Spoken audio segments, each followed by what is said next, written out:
Just how hungry is my hungry gap going to be? Today I'm going to vlog about where I stand with my stored vegetables.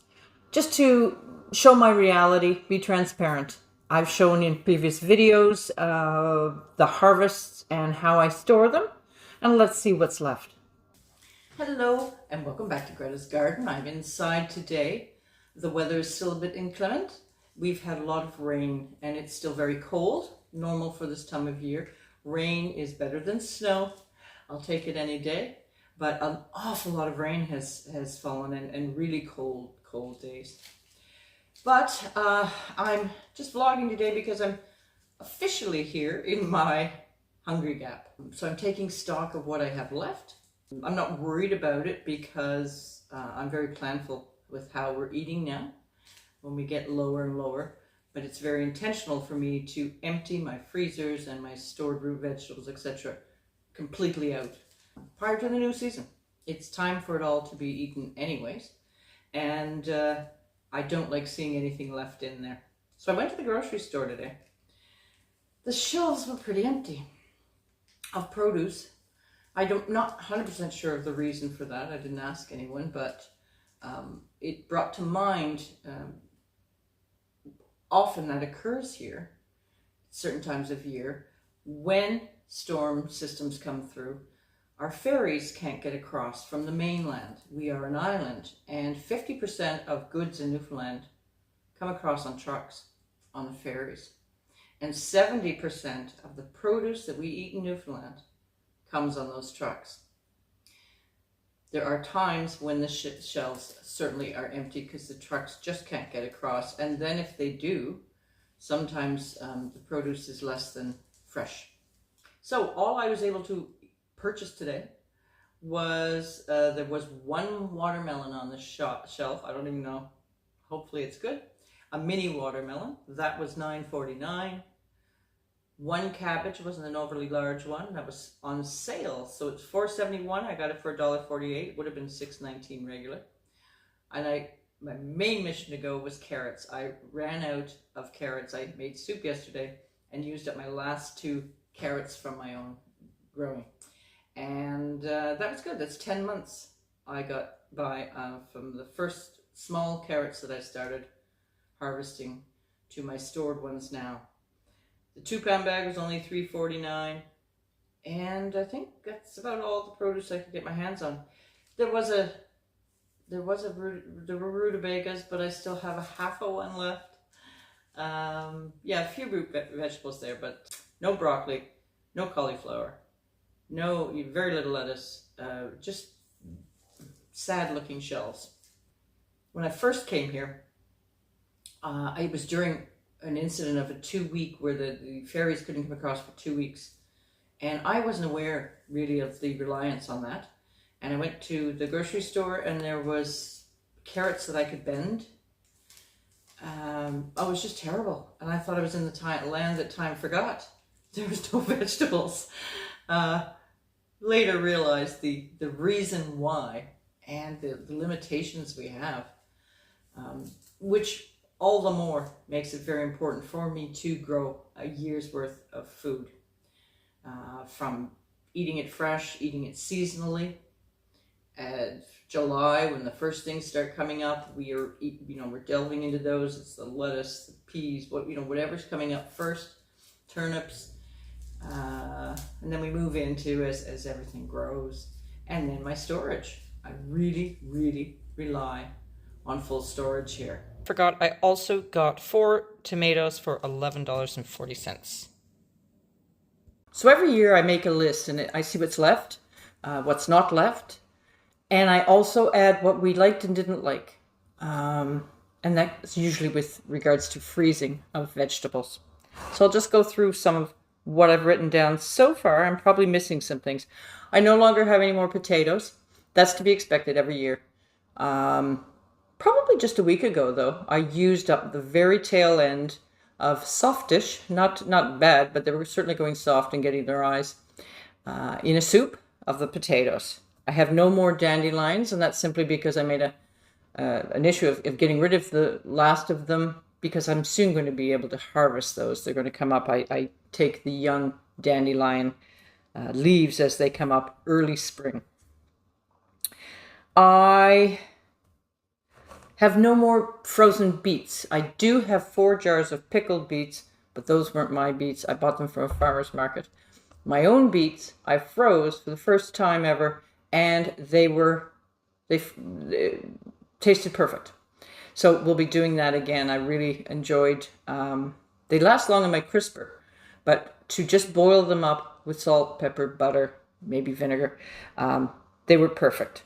I will not be doing frozen Brussels sprouts or snow peas again. The snow peas, if you get the snow peas really early after freezing, they're still fine, but we're just not fans of frozen vegetables per se, only those that work.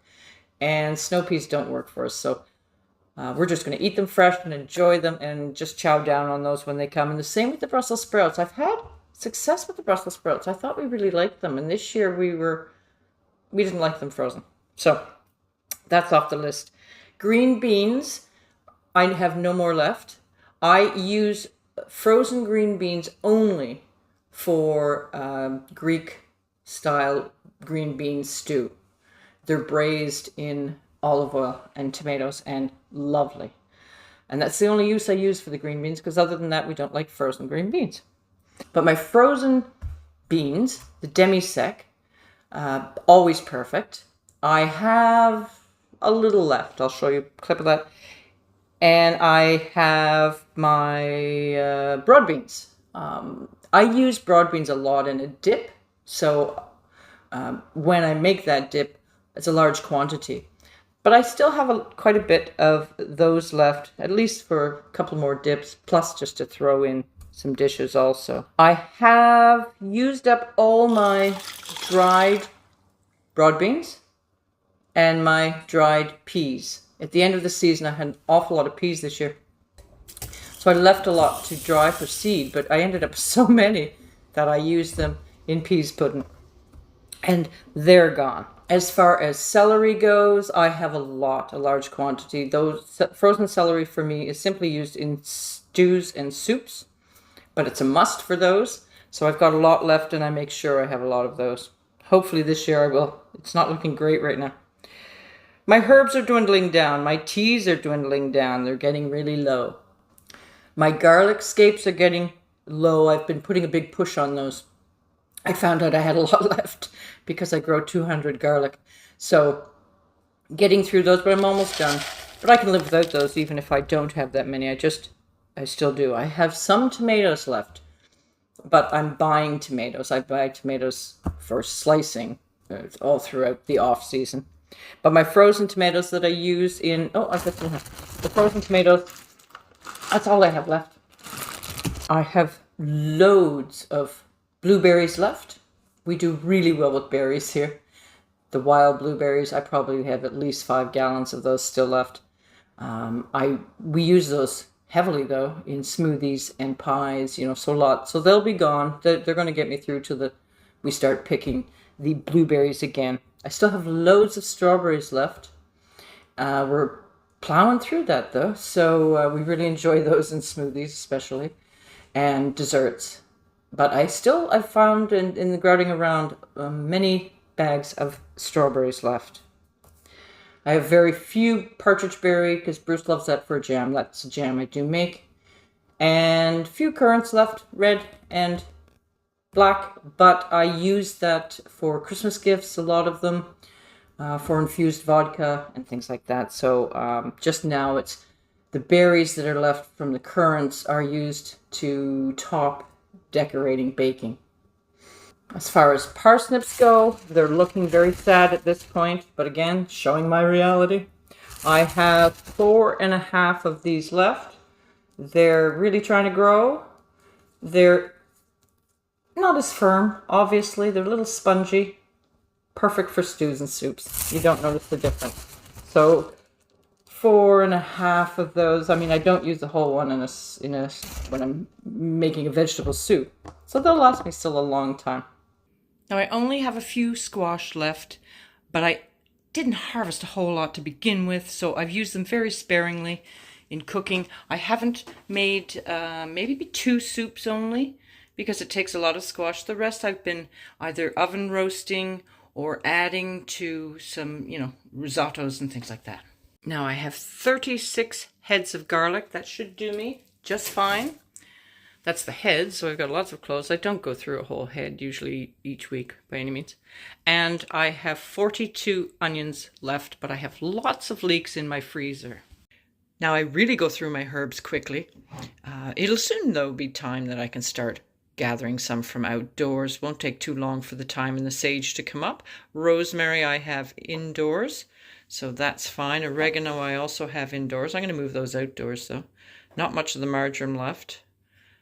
But I don't use that much of that. For teas, really using a lot of them, getting down. Now I won't pull all this out, but in my freezer I still have a little bit of kale and Swiss chard. I've got a lot of green onions left. So they're running out quickly. So without scouring through my freezers, that's a brief look of what's left. Certainly getting low in my harvested and stored vegetables. The hungry gap. May, June, and pretty much most of July before I'm starting to harvest and bring stuff indoors again. But each year I've been increasing the amount I'm storing, and it's a great feeling. It's very satisfying. Not to mention, of course, the health benefits of gardening itself, the healthy vegetables you're eating, and the money you're saving in storing your own vegetables. Thank you so much. Take care. We'll see you soon.